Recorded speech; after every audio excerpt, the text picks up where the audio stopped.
দীর্ঘ প্রত্যাশিত ডাকসু ইলেকশন সেটার মনোনয়ন ফর্ম আজকে বিতরণ শুরু হয়ে গেছে। আমরা দুই জায়গা থেকে মনোনয়ন ফর্মগুলো বিতরণ করতেছি। যারা হল সংসদে ইলেকশন করবে, আমাদের 18টা হলে সেখানে রিটার্নিং অফিসাররা আছেন, তারা সেখান থেকে মনোনয়ন ফর্ম বিতরণ করতেছেন ছাত্রছাত্রীদের মাঝে যারা প্রত্যাশী। আর ডাকসুতে যারা ইলেকশন করবে সে মনোনয়ন ফর্মগুলো আমরা চিফ রিটার্নিং অফিসারের কক্ষ থেকে বিতরণ করতেছি। আমরা সকাল 10টা থেকে শুরু করেছি। এই পর্যন্ত আমাদের মনোনয়ন ফর্ম ডাকসুতে 6 জনে ফর্ম নিয়েছে।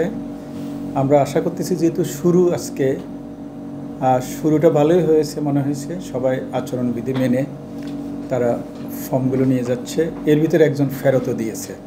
এটা আমাদের জন্য একটা গুড সাইন যে ফর্ম নিয়ে বসে থাকিনি, সে ফিল আপ করে জমা দিয়ে দিয়েছে। তো এই প্রক্রিয়া আগামী 18 তারিখ সকাল 4টা পর্যন্ত চলতে থাকবে। হ্যাঁ, ঠিক একইভাবে হলে এই প্রক্রিয়া চলতে থাকবে।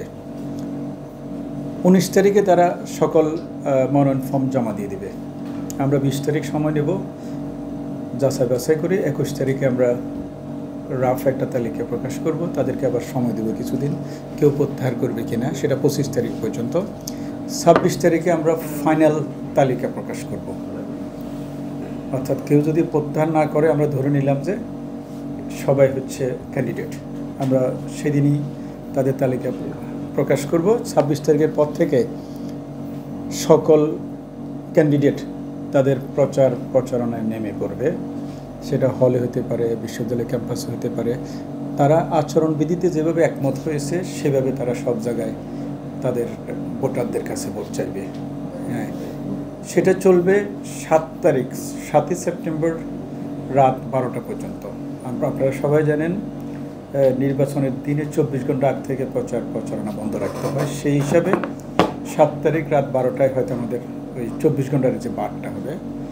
তারপর 8 তারিখ কোনো প্রচারণা থাকবে না। 9 তারিখে সকাল 8টা থেকে দুপুর 3টা পর্যন্ত বিরতিহীনভাবে ভোট গণনা শুরু হবে। ভোট গণনার পরপরই আমরা সেগুলো অর্থাৎ